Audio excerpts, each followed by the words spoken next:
This is John. When you do it, I do a lot of videos, DIY, 3D printing, makerspace, making things, fixing my truck.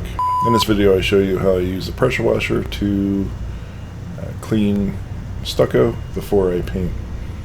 Okay, so we make sure it's turned on. The one thing I did there was I checked the nozzle. I made sure that the nozzle was clear. You want to make sure you do that before you start your pressure washer.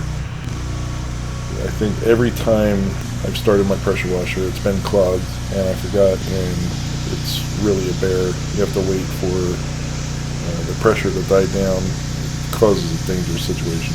I like placing a board here along the edge of the wall.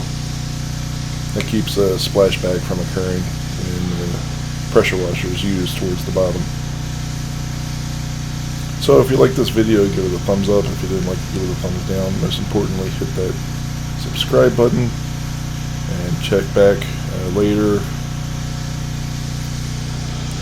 And one tip, when you go to paint stucco, make sure that the wall is slightly damp, not totally wet, but slightly damp.